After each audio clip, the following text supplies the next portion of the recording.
आज हम लोग जानेंगे पवन चक्की से बिजली कैसे बनाए जाते हैं लल्लन टॉप से। कितना बिजली का उत्पादन होता है? ये जो हमारी टरबाइन है वो हमारी फ्यूचर की असेंबली का एक प्रोटोटाइप है कि हमारा सबसे पहला मशीन है ये। 4000 घरों को बिजली एक टरबाइन हमारी दे सकती है।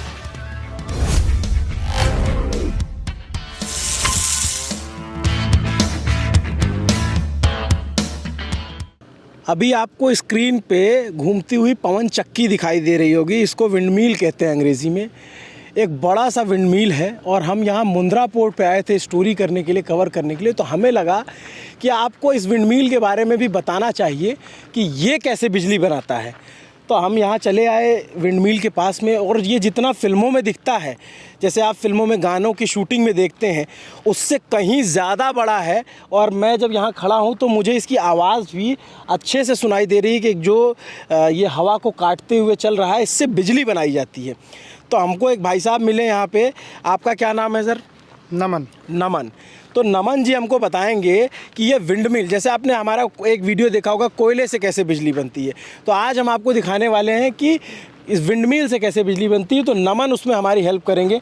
नमन, पहले तो आप ये बताइए कि आप इसके इंजीनियर हैं? जी, इसकी जो असेंबली हुई थी उसका मैं हिस्सेदार था। अच्छा, आ जाइए माइक में पकड़े हुए। सहयोग दिया था। अच्छा, आपने इसका सहयोग दिया था। आप हमको थोड़ा सा ये जो है इस विंडमिल के बारे में बताइए, कैसे काम करता है। पहले इसकी हाइट बताइए, कितना ऊंचा है? जितना दूर से दिखता है ये तो बहुत मोटा है पिलर, और इसकी पंखियां बहुत बड़ी बड़ी हैं। तो कितना हाइट है इसकी? जो टावर आप इसका देख रहे हैं, हाँ। उस टावर की ऊंचाई 120 मीटर है। 120 मीटर? जी। जो ब्लेड आप देख रहे हैं, जो 3 पंखियाँ, उनका जो सेंटर है वो भी मतलब 120 मीटर की ऊंचाई पर है सतह से।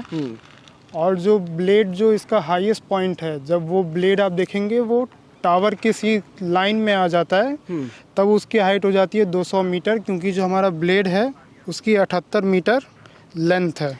मतलब ये 120 मीटर का मतलब जैसे 3 से 4 मीटर का एक माला होता है, एक फ्लोर होता है जी। तो अगर हम ये मान लें कि ये 40 फ्लोर की बिल्डिंग के बराबर होगा। जी ज़रूर। 40 फ्लोर की बिल्डिंग के बराबर ये पिलर है। और ये जो इसकी पंखियां हैं जो 78 मीटर बता रहे हैं, तो आप उसको मानिए कि वो 20 से 25 फ्लोर की जो एक इमारत होती है, उतनी बड़ी ये पंखी है। आपको भले कैमरे में ये ना समझ में आए, लेकिन हमको यहाँ से अब अगर आप इसको देखेंगे अच्छे से तो समझ में आएगा। ये उतने बड़े पंखे हैं और ये दिन भर ऐसे घूमते रहते हैं। और ये बताइए कि ये इससे क्या बिजली कैसे बनाई जाती है? बिजली इससे इस प्रकार बनाई जाती है कि जब वो हवा का बहाव होता है तो फिर ये चलते ब्लेड जो होते हैं, हाँ। उनका एक स्ट्रक्चर होता है, एरोफॉइल स्ट्रक्चर, जिससे लैमिनार फ्लो जो रहता है, हाँ। उसको मैक्सिमाइज किया जाता है। हाँ। जैसे भी विंड बहती है, हाँ। तो फिर उसमें एक्चुअली होती है काइनेटिक एनर्जी। अच्छा। काइनेटिक एनर्जी को सबसे पहले एक कन्वर्ट किया जाता है मैकेनिकल एनर्जी में। मैकेनिकल एनर्जी, ये जो ब्लेड आप देख रहे हैं, ये उतने 1 मिनट में उतनी बार नहीं घूमती है जितनी बार अपनी जनरेटर को ज़रूरत होती है एक्चुअली। अच्छा। जो जनरेटर, जैसे आपने पहले कोल के प्लांट के बारे में कहा, कोल के प्लांट में भी जनरेटर तो ज़रूर होता ही है। हाँ। उस जनरेटर के से भी एक टरबाइन कनेक्टेड होता है। अच्छा। और उस टरबाइन की जो वेलोसिटी होती है वो भी हज़ारों आरपीएम में होती है। लेकिन जो आप ये ब्लेड देख रहे हैं वो हज़ारों आरपीएम की गति से नहीं घूम रहा है। तो उसके लिए बीच में एक गियर बॉक्स होता है, जो उस गियर बॉक्स को इस रिवॉल्यूशंस को बढ़ा देता है। और फिर जनरेटर जो रहता है वो मैकेनिकल एनर्जी को इलेक्ट्रिकल एनर्जी में कन्वर्ट करता है।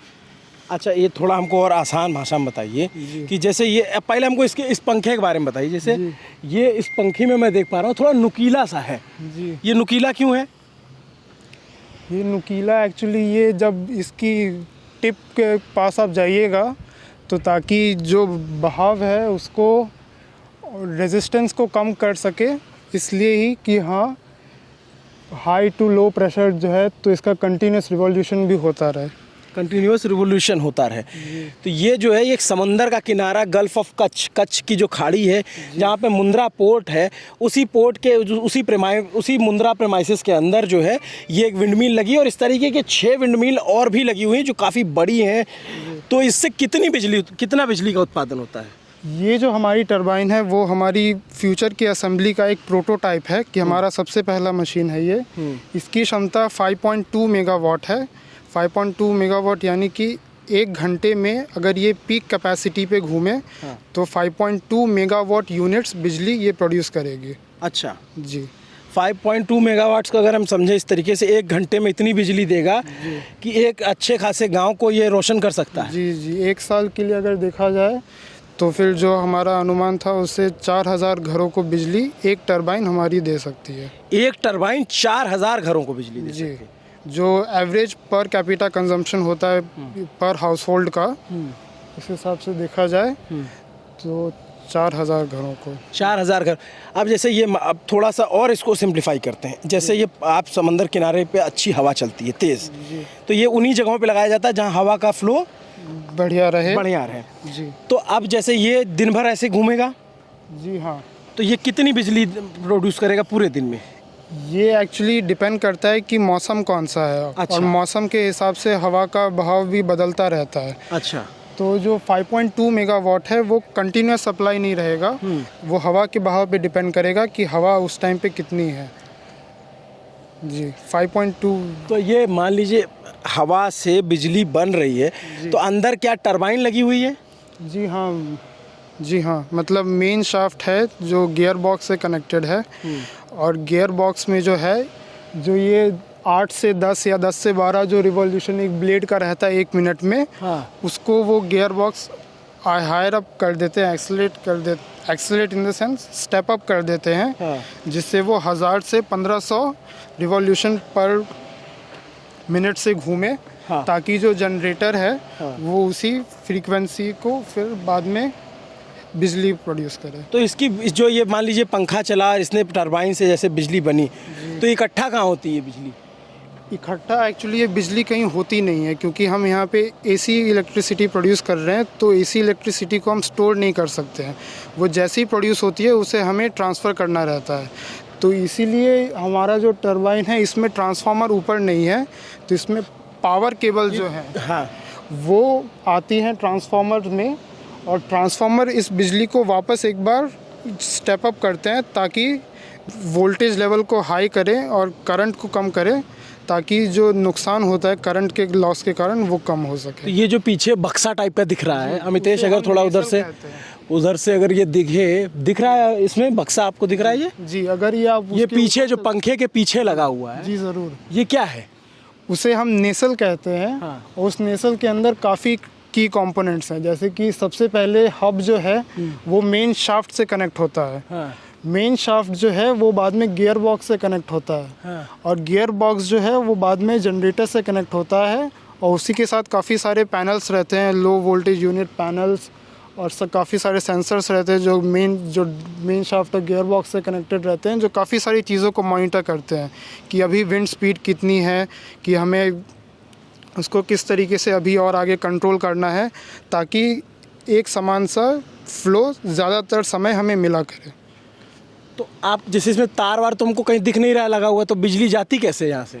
बिजली तारे जो हैं वो, अगर आप इस टावर के अंदर जाएंगे तो फिर कुछ ऊंचाई तक तो आपको सीढ़ियों से जाना पड़ेगा बाद में, लेकिन लिफ्ट रहेगी, तो इसके बीच में ही आप देखेंगे सारे जो बिजली की तारें रहेंगी जो यहाँ अंडरग्राउंड होके ट्रांसफार्मर से कनेक्टेड है। तो इसके अंदर आप लोग जाते हैं ऊपर तक? जी हाँ, ज़रूर जाते हैं। अच्छा जी, ये इसके अंदर लिफ्ट लगी हुई है? लिफ्ट शुरुआत से नहीं है, थोड़ी ऊंचाई तक तो आपको सीढ़ियों से जाना पड़ेगा, लेकिन बाद में आप लिफ्ट से जा सकते हैं। ऐसे हर टरबाइन में होता है या फिर इसी में है? मतलब हर ऐसे ये विंड मिल में होता है या? वो डिज़ाइन पर डिपेंड करेगा। डिज़ाइन पर डिपेंड। जी, ये नई डिज़ाइन का है? जी हाँ। कब लगा है ये अभी 2-3 महीने ही हुए हैं इसे लगे। तो ये कहाँ बना? ये बना उस प्लांट में है जो आपको दिख रहा होगा। जो 2 बे या 2 छत जो वो कूलिंग टावर्स हैं उनके वैसे चिमनीज के पीछे जो आपको दिख रहा है, वहीं पे बना है ये टरबाइन। ये यहीं बनता है? ये यहीं मैन्युफैक्चर्ड है? ये यहाँ पे असेंबल किया गया है। अच्छा जी, टावर सेगमेंट जो थे वो भी मैन्युफैक्चर होकर आए थे। टावर भी ऐसे 5 सेक्शन में आपको दिखेगा, ऐसे कि एक थोड़ी सी एक बारीक सी लाइन आपको दिख रही होगी। हाँ। तो ये टावर भी जो था वो 5 सेक्शन में था। हाँ। 5 सेक्शन में इस टावर को खड़ा किया गया था। हाँ। फिर जो नेसल जो आपने बक्सा कहा था, हाँ। उस बक्से को भी ऐसे ही उठाया गया था और ब्लेड्स को भी फिर ऐसे ही लगाया गया था। कैसे ले जाते हैं इतना इतना भारी भारी सामान, ये लगेगा कैसे ऊपर? उसके लिए दूसरे लिफ्टिंग अरेंजमेंट्स थे जो इंस्टॉलेशन और कमिश्निंग के टाइम पे यहाँ पे लाए गए थे। वो फिलहाल तो अभी चले गए हैं क्योंकि ये क्रेन होती हैं बड़ी? जी ज़रूर, क्रेन होती हैं काफ़ी बड़ी। अच्छा। जिनकी कैपेसिटी रहती है 100 टन की, क्योंकि जो हमारा नेसल है जब वो लिफ्ट किया गया था तब उसका वज़न 90 से 95 टन था। 95 टन? जी हाँ नेसल? जी, जो बक्सा आप देख रहे हैं वो जो सिर्फ बॉक्स लगा हुआ है? वो बॉक्स का सिर्फ वज़न उतना नहीं है एक्चुअली, क्योंकि वो बॉक्स जब था तब वो ऐसे 2 टुकड़ों में था, ऐसे अगर आप देखेंगे तो जब वो पहले ले जाते हैं तो उसको सिर्फ निचले भाग को लेकर जाते हैं और बाद में जो उसका टॉप का कवर है उससे कवर कर देते हैं। तो जो निचला भाग था जिसमें जनरेटर था, जिसमें अपना एक यॉ सिस्टम भी था। यॉ सिस्टम जो होता है उसका एक्चुअली दूसरा मैकेनिज़्म रहता है कि जो हवा का बहाव है उसको हमेशा बेहतरीन तरीके से इस्तेमाल कर सके, क्योंकि जो हवा का बहाव है वो हमेशा एक दिशा में नहीं होता है, वो भी बदलता रहता है। तो हमारी टरबाइन भी आप अगर 1-2 मिनट भी कभी रुक जाएं हाई विंड सीज़न में या फिर अभी भी 10-15 मिनट, तो आप देखेंगे कि जो ब्लेड अभी ऐसे घूम रहा है वो ऐसे भी घूमने लगेगा, क्योंकि टरबाइन हमारी घूम चुकी है। ये जो बस आप देख रहे, बस जैसा स्ट्रक्चर है या बक्सा है, ये बक्सा ऐसे था, ये ऐसे घूम जाएगा। ये घूम जाएगा? जी हाँ, ये जो आप अभी देख रहे हैं ये ऐसे घूम जाएगा। और ये पंखी एक ही दिशा में चलती है या फिर घूमती रहती है? पंक्षी मतलब क्लॉकवाइज या एंटी क्लॉकवाइज चलती है, क्लॉकवाइज चलती है? वो क्लॉकवाइज या एंटी क्लॉकवाइज कोई एक ही मोशन रहता है जनरली, अच्छा। लेकिन जो ब्लेड जो रहता है वो ज़्यादातर ऐसे टिल्ट होता है। ओके। वो ज़्यादा ऐसे डायरेक्शन चेंज नहीं होते, वो ऐसे बस टिल्ट होता है, वो हवा के स्पीड के कारण, कि अगर स्पीड अभी ऐसी है तो ऐसी रहेगी, लेकिन अगर स्पीड ऐसे चेंज हो रही है तो वो ब्लेड थोड़ी ऐसी चेंज हो जाएगी। तो ये जो है आप जैसे मैं दिलचस्प, बड़ा ये अपने आप में बड़ा रोचक है देखना, करीब से जानना समझना। तो ये भाई साहब बता रहे हैं कि ये इसके अंदर ये दरवाज़ा खुलता है और लिफ्ट लगा हुआ, इससे ये ऊपर जाते हैं। और ये जो बड़ा सा ये देख रहे हैं आप, ये अलग अलग असेंबल करके इसको जोड़ा गया है। और ये जो बॉक्स आप बता रहे हैं जी, ये बॉक्स उसकी बिजली को कन्वर्ट करता है, काइनेटिक एनर्जी को मैकेनिकल एनर्जी में, मैकेनिकल एनर्जी को इलेक्ट्रिकल एनर्जी में। अच्छा, फिर वो तार अंदर ही अंदर लगे हुए हैं जी। तार के जरिए जो है वो बिजली कहाँ जाती है? इस ट्रांसफार्मर में। जी, ट्रांसफार्मर के थ्रू फिर ट्रांसमिशन लाइंस में, ताकि फिर जिस हिसाब से यहाँ से अगला सब स्टेशन होगा उस हिसाब से उसको स्टेप अप करते हैं कि अगर 66 kV की लाइन है तो उसे उस वोल्टेज पे लेके जाएंगे, अगर उससे कम का वोल्टेज है तो उससे कम पे स्टेप अप करेंगे। तो इसका तार कहाँ पे है? ये तो यहाँ पे बिजली आ गई उससे बन करके। जी। फिर यहाँ से कैसे तार के जरिए ले जाते हैं?